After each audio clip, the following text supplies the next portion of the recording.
السلام علیکم ناظرین کرام، نئی ویڈیو میں آپ کو خوش آمدید کہتے ہیں۔ آج ایک جانب خدیجہ شاہ کے حوالے سے بڑا تہلکہ خیز انکشاف ہوا ہے۔ خدیجہ شاہ کو اس وقت بلوچستان پولیس نے بلوچستان میں منتقل کیا ہے۔ آخر کیا وجہ ہے؟ جبکہ عمران خان کے نکاح کے غیر شرعی ہونے یا اس کے قابل سماعت ہونے سے متعلق بھی فیصلہ محفوظ کر لیا گیا ہے، اس پر بھی بات کریں گے۔ جبکہ ایک جانب یہ خبر چل رہی ہے، بتایا گیا ہے کہ پرائیویٹائزیشن منسٹر کی جانب سے کہ حکومت ایک آرڈیننس جاری کر رہی ہے جس کے ذریعے جو بھی اثاثے فروخت کیے جائیں گے، اگر اس میں کوئی ایب نارمیلٹی ہے، اس میں اگر کوئی بے ضابطگی ہے تو اس کو چیلنج کرنے کے لیے ہائی کورٹ میں درخواست دائر نہیں کی جا سکے گی۔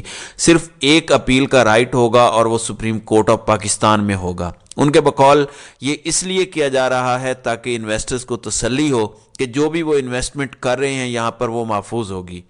لیکن ناظرین کرام، اس کو دیکھا اس طرح سے جا رہا ہے کہ اب لوٹ ہوگی، لوٹ سیل ہوگی پاکستانی اثاثوں کی، اور پاکستانی اثاثے سستے بیچے جائیں گے، اور ان پر اعتراضات سے بچنے کے لیے، قانونی پیچیدگیوں سے بچنے کے لیے حکومت نے سوچا ہے کہ یہ آرڈیننس ہی جاری کر دیں کہ اپیل اب صرف سپریم کورٹ آف پاکستان میں ہوگی۔ اور وہاں پر ماشاءاللہ قاضی فائز عیسیٰ صاحب بیٹھے ہوئے ہیں جو اس حکومت کے ساتھی ہیں۔ بڑا مشکل ہے کہ کوئی فیصلہ وہ کریں جس سے اس حکومت کے کسی کام میں کوئی رکاوٹ کھڑی ہو۔ ناظرین کرام، میں اس کی تفصیل آگے بھی بتاؤں گا۔ یہ بالکل پاکستان کو بیچنے کا پلان بنا لیا گیا ہے، اور نگران بنا رہے ہیں جن کا کوئی مینڈیٹ نہیں ہے، جن کے پاس یہ اختیار نہیں ہے، اور قانونی طور پر اس لوٹ سیل کو اور مبینہ بے ایمانیوں کو قانونی شکل دینے کے لیے، اعتراضات سے بچنے کے لیے انہوں نے یہ فیصلہ کیا ہے کہ عدالتوں میں چیلنج کرنے کا اختیار ہی چھین لیا جائے، قانون ہی بدل لیا جائے۔ یعنی یہ ڈے لائٹ رابری سے بھی کوئی زیادہ بڑی چیز ہے، لیکن ظاہر ہے کوئی اس پہ شخص بات نہیں کر پائے گا۔ اس پر بھی بعد میں آتا ہوں، لیکن اس سے پہلے میں آپ کو ایک اور دو نمبری ان کی بتاتا ہوں۔ خدیجہ شاہ ہم سب کو پتہ ہے کہ پی ٹی آئی کی ایک سپورٹر ہیں، پاکستان کے ایک سابق فوجی سربراہ کی وہ نواسی ہیں، اور لاہور میں وہ گرفتار ہوئی تھیں۔ کئی دفعہ ان کی رہائی کے آرڈرز ہوئے، لیکن ان کو پکڑ لیا جاتا ہے۔ اب لیٹلی جب ان کو پکڑا گیا تو ایک ایم پی او کے تحت، مینٹیننس آف پبلک آرڈر کے تحت ان کو گرفتار کیا گیا، پکڑا گیا۔ آج صبح ڈپٹی کمشنر نے وہ آرڈر وڈرا کر لیا، کیونکہ آج ان کی ہائی کورٹ میں اپیل تھی، اس حوالے سے ان کے ہسبینڈ نے دائر کی ہوئی تھی۔ تو بڑا شور مچا کہ شاید حکومت کو کوئی احساس ہو گیا ہے، شرم آ گئی ہے، اور انہوں نے یہ واپس لے لیا ہے آرڈر، اور خدیجہ شاہ کو رہا کر دیا جائے گا۔ لیکن پتہ یہ چلا کہ ایک اور بوگس کیس بنا لیا گیا ہے کوئٹہ میں، اور وہاں کی پولیس آ چکی ہے ان کو گرفتار کرنے کے لیے۔ تو آپ دیکھیں، لاہور میں وہ بند تھی جیل میں، جس ایم پی او آرڈر کے تحت اس کو وڈرا کیا گیا، اور انسداد دہشت گردی کی عدالت نے راہداری ریمانڈ بھی دے دیا، اور اب خدیجہ شاہ کو یہاں سے کوئٹہ شفٹ کیا جا رہا ہے۔ تو وہ جو ایک بات تھی کہ شاید اس لیے ہٹایا کہ حکومت نے سوچا کہ یہ خاتون ہے، اب ان کے ساتھ اور کیا کرنا ہے، نہیں، ایسا نہیں ہے۔ یہ حکومت اور ان کے سہولت کار ہر بے شرمی کی حد کو پار کرنے میں مہارت رکھتے ہیں، اور ایسے لوگ لا کر بٹھائے گئے ہیں جن کی اپنی کوئی عزت، کوئی وقار، کوئی شرم و حیا بالکل بھی نہیں ہے، جو بے شرمی کے ہر لیول کو پار کرنے کی ابیلٹی رکھتے ہیں۔ اب ایک اور مبینہ بوگس کیس کر کے ان کو کوئٹہ جو ہے وہ بھیج دیا گیا ہے۔ یہ ایسی چیزیں ہیں جن کی ضرورت نہیں تھی۔ وہ پاکستانی ہیں، پولیٹیکل خیالات تو کسی کے کچھ بھی ہو سکتے ہیں۔ دوسری ایک اور اہم ڈیولپمنٹ ہوئی ہے پی ٹی آئی کے کی طرف سے اس بات کا اندیا دیا گیا ہے کہ الیکشنز ہولڈنگ کے لیے جس طرح وہ پہلے کہتے رہے ہیں کہ نون لیگ کے ساتھ بیٹھنے کو وہ تیار ہیں، پیپلز پارٹی کے ساتھ بیٹھنے کو تیار ہیں، اور کھلے دل کے ساتھ الیکشنز کے انعقاد کے لیے پی ٹی آئی بیٹھنے کو تیار ہے۔ یہ کچھ اخبارات نے رپورٹ بھی کیا، لیکن ایک انفارمل کنورسیشن ہوئی تھی، کوئی بریفنگ نہیں ہوئی پی ٹی آئی کے لوگوں کے ساتھ۔ پی ٹی آئی معاملات طے کرنے کے لیے تیار ہے الیکشن کے حوالے سے، کوئی الیکشن الائنس کے حوالے سے نہیں ہے، کوئی اکاؤنٹیبلٹی کے حوالے سے نہیں ہے۔ ظاہر ہے الیکشن ہونا ہے، آگے کا منظر نامہ بننا ہے، تو اس کے لیے وہ بالکل بات کرنے کو تیار ہیں۔ پارٹی نے اگر بلے کا نشان انہیں نہیں ملتا، کیونکہ جس طرح سے اعتراضات کیے گئے ہیں اور ان کو کہا گیا ہے کہ فوری طور پر 2-3 دن کے اندر اندر جوابات جمع کرائیں چیف الیکشن کمشنر کی جانب سے، تو ایسا لگتا ہے کہ بلے کے نشان کے حوالے سے پرابلمز آئیں گی۔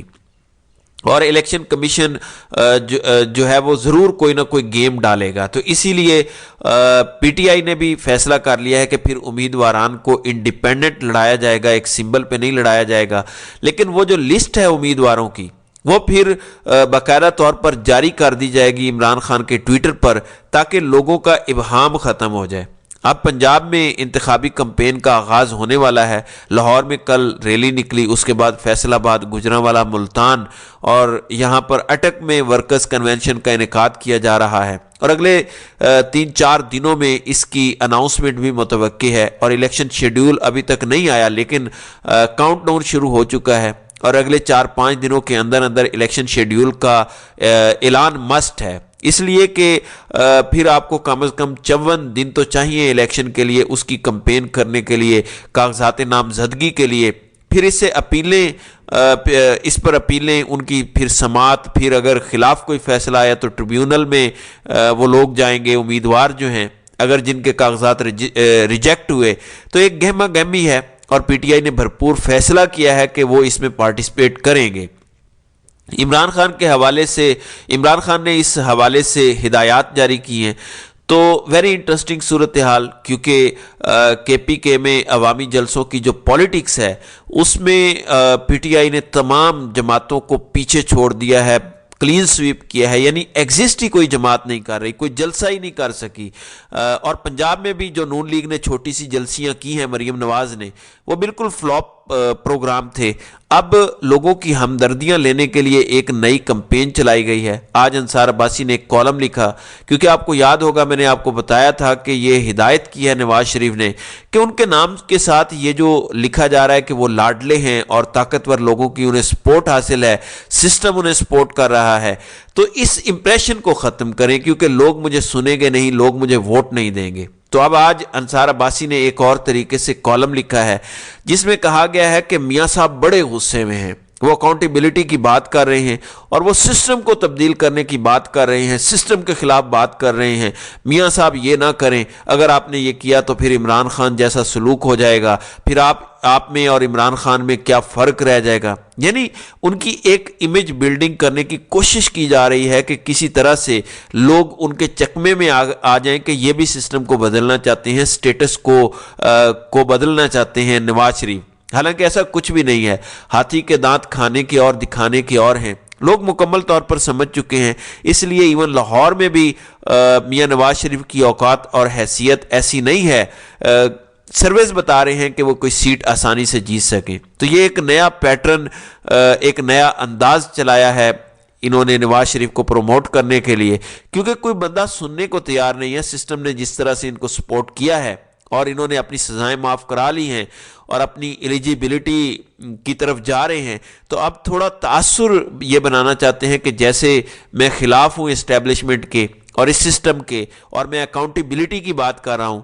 لیکن میرا خیال ہے اٹس ٹو لیٹ, لوگ پاکستان کے سمجھ گئے ہیں. دوسری جانب اسلام آباد کی عدالت نے غیر شرعی نکاح کیس کے قابل سماعت ہونے نہ ہونے سے متعلق درخواست پر فیصلہ محفوظ کیا ہے.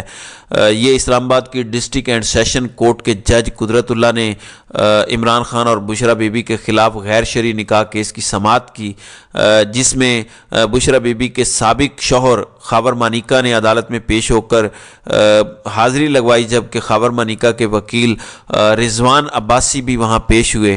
اور رضوان عباسی نے کہا کہ عدالت میں 2 گواہ پیش ہوئے, ایک نے وقوع آنکھوں سے دیکھا اور دوسرے کو بتایا. اس پر جج نے کہا کہ آپ قانون دیکھیں, قانون کیا کہتا ہے. قانون کے مطابق ایسے معاملے پر شکایت کنندہ کے ساتھ 2 گواہ ہونا ضروری ہیں. قانون کے نزدیک شرائط پوری ہونا ضروری ہیں. تو جج نے کہا ہے کہ قانون واضح ہے جنہیں ہم تبدیل نہیں کر سکتے. فیصلے تب ضرورت ہوتے ہیں جب قانون واضح نہ ہو. تو درخواست گزار نے کہا کہ میرے دلائل سن لیں, میں دلائل دینے کو تیار ہوں, میں نے سپریم کورٹ جانا ہے, دلائل ابھی سن لیں. تو جو ہے یہ بھی انہوں نے کہا کہ خاتون ملازمہ بھی تھی جو ٹرائل میں بطور گواہ شامل ہو سکتی ہیں. تو کیس جو ہے وہ اس کی سماعت میں کچھ دیر وقفے کے بعد جو ہے وہ جب شروع ہوا تو جج نے کہا کہ خاور مانیکا کا بیان آپ دیکھ لیں, کچھ بھی نہیں بیان میں. قانون کے مطابق شکایت کنندہ کے ساتھ 2 گواہان جو ہیں وہ لازم ہیں. تو اب عدالت نے غیر شرعی نکاح قابل سماعت ہونے یا نہ ہونے پر فیصلہ محفوظ کر لیا ہے. تو یہ امید کی جا رہی ہے کہ یہ فیصلہ آج بھی آ سکتا ہے یا 2 روز میں آ سکتا ہے، تو دیکھتے ہیں کہ اس حوالے سے کیا فیصلہ آتا ہے۔ تو ناظرین کرام، آپ کی اس ویڈیو کے حوالے سے کیا رائے ہے؟ آپ اپنی رائے کا اظہار کامنٹ سیکشن میں ضرور کیجیے گا۔